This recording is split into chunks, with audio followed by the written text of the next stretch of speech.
Hello everyone and welcome to the 11th lecture of this course. In this particular discussion we are going to have a discussion on image interpretation, and especially we would like to focus on geological landforms, rock types and structures, because think that once the data has been acquired by a satellite, a sensor, then it has to be used for some purposes. So, one example I am going to show here that how various landforms which are present on the surface of the earth can be identified or discerned very easily using satellite image. Remember that when we were discussing about the advantages of remote sensing data, one of the advantages is said about the synoptic view, especially for geological mapping or things related with earth sciences. When we go on the ground, we see a very small area and we are not at vantage point. That means we see at a very small area just standing on the ground. But when we use the satellite data, then we are having because of this remote sensing technology, we are having a synoptic view, and that providing a data or information about a large area. Information like in our case, suppose if I am interested to study the landforms, then a large number of landforms are available. This example is of course is a mosaic, and in the background a digital elevation model is there, top of which the Landsat ETM plus images have been draped here, and you are seeing a complete seamless mosaic or part of India. Especially I would like to focus on major landforms which you can identify very easily. Anyone who does not have even the background of remote sensing or background of geology or earth sciences can still identify because of this 3D perspective view available through digital elevation model, or even with single satellite image. Even the depth perception comes because of the presence of shadow, orientation of shadow with the reference or relative to the viewer, we get the depth perception. So, here what we can identify this mountain chain, which is the Himalayan mountain, very easily.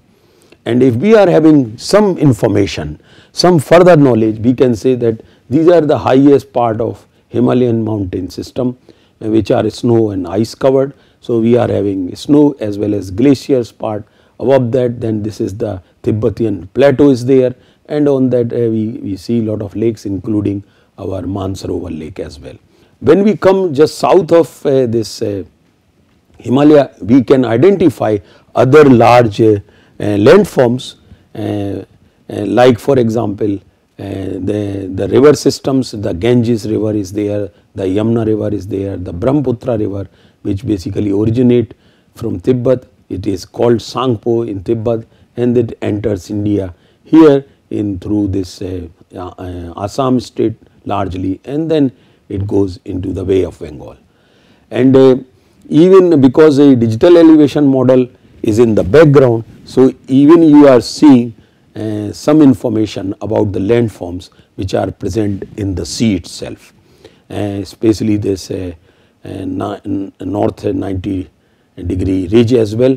And we come in the plateau part of India, then we are seeing the different and the Vindhyan ranges, and also Aravalis are there, Vindhyans are there, Satpuras are there, all kind of mountain systems, river valleys, everything becomes very easily identified. This image is from Google Earth, where such products have been generated. We can zoom it and identify different objects, including the desert part of our Indian desert as well as some part of Pakistan, and a very good agricultural land which you can also identify in part of Punjab and Haryana and western UP, which you can see including some parts of Pakistan.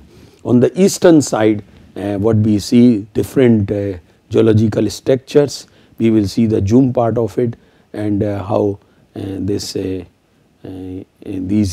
arrangements of different landforms which are present. So, it is because remote sensing is providing data in multispectral, so we see things in color.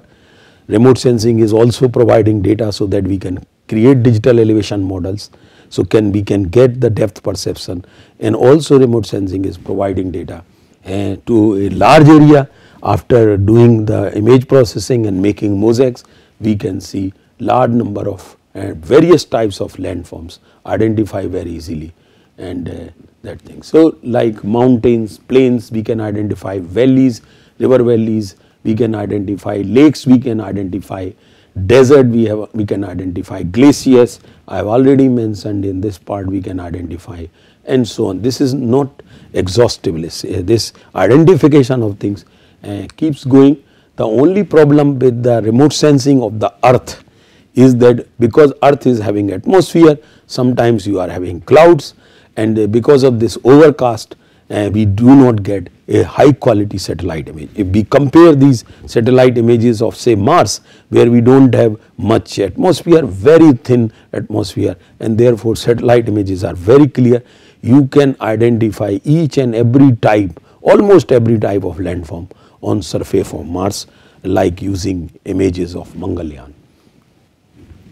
So, zoom part is like for northeast India, as you can see that there are series of these antiform and synforms, plunging folds are there, and same time you can also see the Sundarban area, the Brahmaputra is coming. You can see the concentration of sediments and that extent, and so on and so forth. So, you can identify as many as the landforms which are present in a particular part of the earth very easily. Like fold belt, I gave the example of northeast India. There is a series of host and gravens and plunging folds are present here, and this is radar image, this is your image from Landsat ETM mosaic, and if we combine these two, our interpretation analysis will improve further. So, we will be able to identify more types of landforms, but if we use in a separate form, then our limitation becomes. And finally, you can reconstruct such models showing that how these lines, which are nothing but the anticlines which are asymmetric, are shown here, and we can discern, we can create the models to further understand, because the purpose here is not just only understanding, but further exploration, maybe exploration for water, maybe exploration for oil and gas, and this part is having quite of these resources. So, that is why the analysis, interpretation of different landforms becomes very, very important, and to identify on images, reconstruct their models and try to understand what is beneath the surface. Though most of the satellite data except radar data in case of desert areas might penetrate, the wave can penetrate to up to few meters in a dry sand, but otherwise remote sensing provides only the superficial information about the surface of the earth, whatever the features which are present, whether geological structures, landforms, vegetation and water bodies, glaciers, snow peaks, covered peaks and so on and so forth. But using the help of this earth sciences or geology, we can create models which can give us the depth information as well, what is beneath that, and this can be finally these things can be confirmed by using geophysical methods which can give you the subsurface information. So, what is happening nowadays, any area which has to be explored for anything, for mineral, for natural resources, even for natural disaster or for oil or gas or whatever, first people resort to satellite images and they try to extract as much as possible the information from these satellite images. So, remember that statement, a picture, a normal picture tells 1000 words, whereas a satellite image can tell 10,000 words. So, that is the advantage, that we not only we identify the landforms, not only identify different features or objects present on the earth, but then we try to infer the information.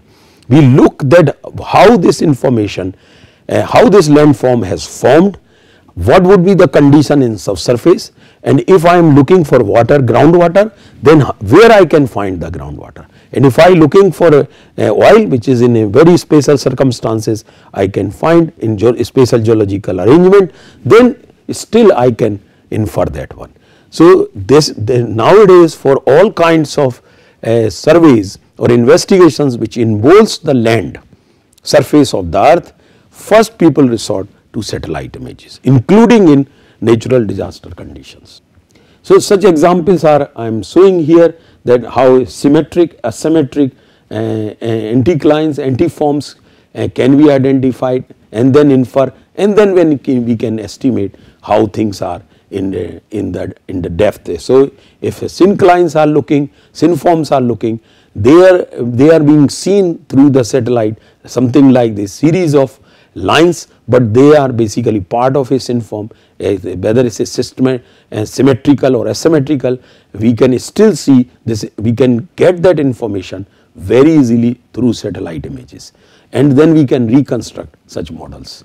So in a 2D surface this is how it looks, but we can construct the 3D surface and see that this construction has been done using satellite image, and in the background we are having digital elevation model, and that model too has been derived from satellite data, either using your stereo pair data or using SAR interferometry technique.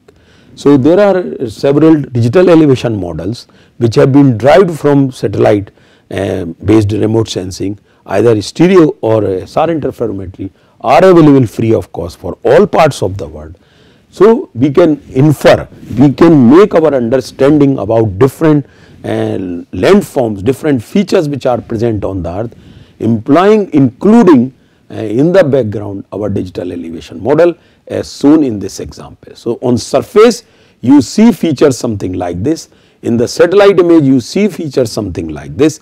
You can create a 3D surface or perspective view using digital elevation model and draping over satellite image like this, and then finally you can make a model to make a full understanding not only on the surface but subsurface conditions as well. So that makes a exploration of oil, gas, petroleum, anything is much easier and reliable.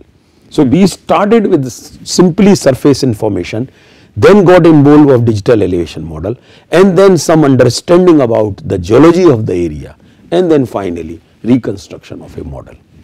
So this gives a complete details about thing. Now we want further details, more confirmation, more reliable information. Then geophysical experiments can be done, geophysical prospecting can be done, geophysical techniques can be employed to make things more reliable. Similarly here what we are seeing that how a river has crossed all these geological features, especially these plunging, anticline and so on. So we can, based on this, we also infer the age of a fluvial system compared to the geological structure. This has cut across, that means that these structures were later formed, river was there, and so on. We can infer so many other. So first the data acquisition from satellite data, then comes analysis, interpretation, inferences, and basically then application. So this is how this sequence goes. So just images are not sufficient, these has to be analyzed, these has to be interpreted, and based on the interpretation along with some other data sets, maybe on GIS platform, we put them along with other data sets, and then we try to infer the structure, the subsurface information, the surface information, and so on and so forth.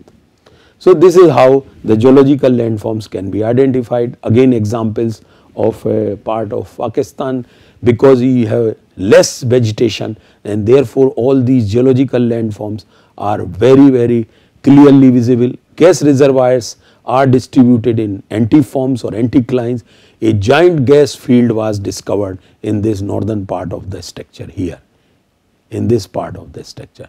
So the initial investigation nowadays, as I have mentioned, always now starting with satellite data. So one is looking for oil, gas, petroleum or any other thing, that is the best way of starting this thing. Similarly, these folds are good traps for natural gas and oil. So that is why they are important.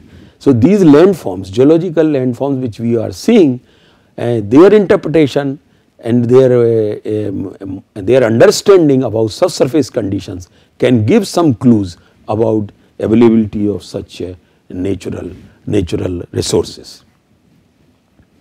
Again, this is about the Zagros mountain fold belt of satellite of Iran, where you can see that there are several plunging anticline and synclines are there, and these areas are also having potential of providing oil and gas. And same with this Zagros field, again another high resolution images, a 3D perspective view is also there, so that you can get better idea about different landforms which are present, maybe some idea about the subsurface conditions, and maybe some idea about the available natural resources in subsurface conditions. And like dome structures, you get dome structures are also useful for certain kind of natural resources. Similarly, like this is volcano, and this volcanic neck you can see very easily, and then the lava which has come. And important thing to note here, this is false color composite, and see the growth of vegetation. The lava in few years time gets converted to a very highly fertile soil, and therefore the vegetation growth you can see, because in false color composite, as discussed earlier, the infrared channel is assigned red color, and in infrared channel the vegetation is having highest reflectance, and therefore in false color composite, in standard false color composite or FCC, vegetation will appear green. A high dense vegetation or healthy vegetation will appear in false color composite as red, and that is why you are seeing. So in infrared channel it is having highest reflectance, but in false color composite it will appear red. So this is how the interpretation has to be done, that you are seeing the vegetation in red color, which is healthy, very fertile land. This is what if there is a water available, soil is very good, and people go around and do agriculture there. So many volcanoes where the availability of water is there, they are the land becomes very fertile, and though from if they are dormant or extinct volcanoes, it is very good.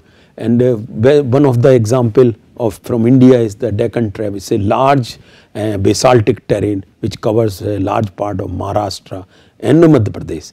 The soil is black cotton soil, again very fertile land. And this is a desert landforms which you are seeing sand dunes of different types of dunes. You are seeing endless dunes of Namibia, Africa, say typical longitudinal dunes which are longer lines which you are seeing here, sand dunes in the area formed parallel to the wind out direction. You can even identify based on these landforms orientation the prevalent wind direction as well. So one is the image, another one is the analysis, interpretation, and then inferences. Inference here is you can make what is the prevalent wind direction as well. And this is our desert part. From the image is from Google Earth, which is having various Landsat images. They are in the background you are having digital elevation model. As you can see that it is Haryana, Punjab is full of, this is a true color image, therefore you are seeing vegetation in green. Then you are having desert part, hardly any vegetation is there in part of Rajasthan up to the Indo-Pakistan border. On the other side also some desert part is there, but in this Indus river valley you are having good vegetation there, as similar to what we are having in Punjab. So desert landforms can also be identified, and also you are seeing some part of this Kutch. This is ground feature of those ground photograph of sand dunes, how they look on the ground, whereas on the satellite images the image is taken from top, so they look different. This is Great Dike of Zimbabwe. It's a very long dike, approximately 2.46 billion years, valuable metal deposits. So, but if you are having satellite image, if that area has not been explored, one can go through the data and can identify such features, go in the field, take the sample, analyze the data, and one may find a valuable metal deposits. Like here it has been found which is having platinum and chromium and say all over the Great Dike area. This is a glacier landform, Malaspina Glacier, Alaska, and this is very unique feature on the surface of the earth, where glacier not a kind of a valley glacier, but a kind of a alluvial fan kind of a glacier in a circular body. There are some valley glaciers are also seen. So, not only in satellite images you identify landforms of desert area or mountain, but you can also identify glacial landforms, fluvial landforms, and several other types of landforms are there. This is very famous glacier of Alaska, Malaspina glacier. There are, you can also see this is false color composite. You can also see in lower parts the growth of vegetation, forest, and then water bodies, glaciated lakes and other features can also be seen, and then sea part is also there, and the interface between land and sea can also be identified. This is a 3D perspective view of the same Malaspina Alaska glacier. Valley glaciers you can identify, but this is a unique feature which is make a fan shaped kind of glacier, because it is like a alluvial fan, but it is a glacier, because suddenly it is leaving the mountains, coming in the plain areas, but still it is very cold. So, the ice is there, snow is there, and therefore it looks like a fan, but it is a glacier, not typical valley glaciers as shown here. I have been mentioning that remote sensing data, especially nowadays available from 1972 Landsat MSS till 2016, a complete time series data is available from different sensors on board of different satellites. All these archives are now almost available free of cost on net, and therefore time series analysis can be done, chain detection analysis can be done, and this example is on that. And a very famous our Gangotri glacier, from where our river Ganges starts originates. As you can see, this is not based on satellite data information, based on certain topographic maps or some other ground informations, that the glacier, the snout of the glacier, the beginning of that glacier or the mouth of the glacier was here in 1780. But once we entered here, and now this is the era from the satellite data, what we see that it has retreated to this extent, and you can also see the scale. So, roughly about 3 or 4 kilometers up it has gone, it has retreated, and this is the situation in 2001. This information of 2001 has of course come from satellite images. If we get another latest one of say 2016, this retreat we might observe here.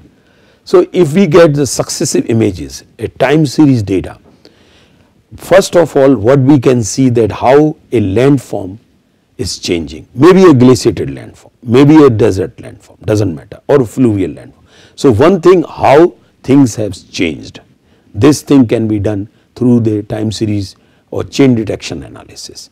And what is the speed, the velocity of, or how quickly things are changing. And it is not necessary that the things will change as they have been changing like between 1780 to 1935. The change may be faster or lower depending on the meteorological condition and other things, if we, or weather conditions, if we talk only about the glaciers or landforms. But there are changes which are sudden, like related with earthquakes. There are changes which occurs in within few seconds. these changes too can be detected by employing a pre-earthquake image and post-earthquake image. Remember when I was discussing the advantages of remote sensing data. Not only it provides the synoptic view, not only it provides the digital data, not only it provides on regular basis, but it also provides the unbiased recordings. So here the manual input or human input might be biased, but based on the satellite data, these are more reliable information or inputs which are coming and which are making our understanding about in this example about glaciers, maybe a fluvial system, how rivers are shifting, a particular river at a particular section, how it is shifting with time, or how these landforms are changing, what is the speed of the change, one. So by looking the past and the changes and the way things have changed, we can also think about the future, we can project to the future. So if they say in case of this Gangotri glacier, the change continues, and if we know that how things have changed in past, we can also project and that in future this snout might appear somewhere here. That prediction and that modeling can also be done after learning through time series data about any landform or any feature which is changing feature on the surface of the earth. So that is the advantages, whether deserts are increasing or reducing, a glaciers or glaciated part of say Himalaya is increasing, number of glaciers are increasing or reducing, or a fluvial system, more flooding are occurring or not. Everything can be assessed through these time series data. Their speed can also be assessed, that how the things are changing, and then we can do some modeling, we can predict that how in near future things will change. So based on this unreliable synoptic digital data, lot many such studies can be done. Another example of this that you see this fluvial landforms. Fluvial landforms are again very important, especially from sediment transport point of view, or even normal transport point of view, from groundwater recharge point of view, and also others like vegetation growth, algae growth, and so many other things are there, because these keeps changing. So from another natural disaster, that is flooding. So from flooding point of view, the study of such landforms, fluvial landforms are important. If we are having time series data as available now today for about more than 45 years, the data available, we can see how things have changed in past, especially with the fluvial system.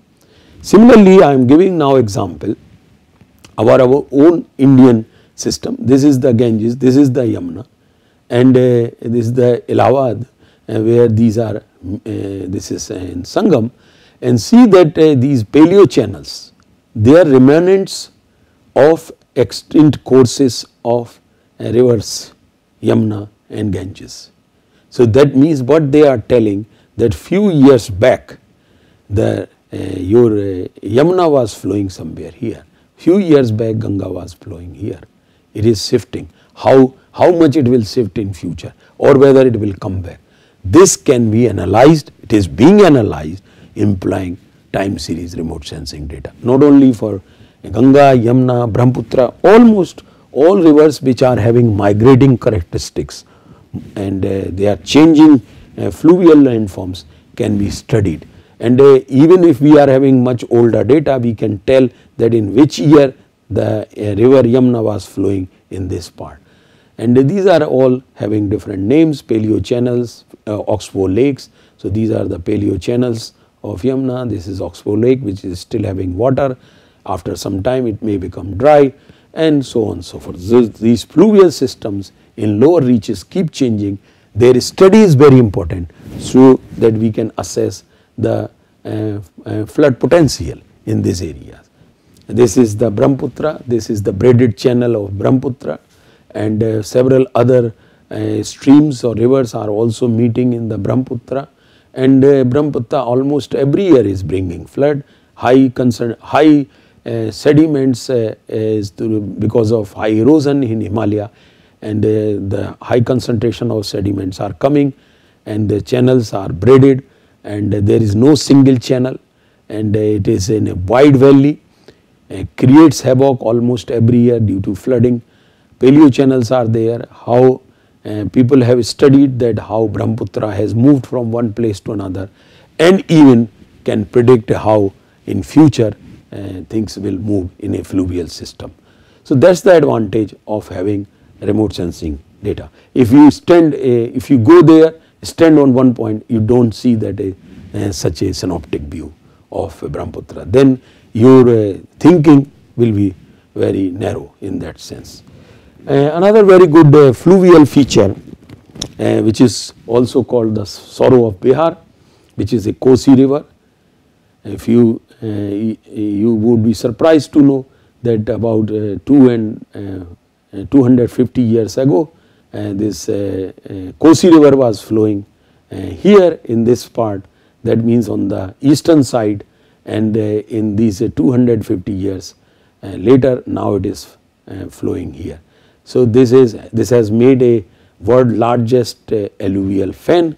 It has been moving, but there will be a limit. After that it cannot go westward.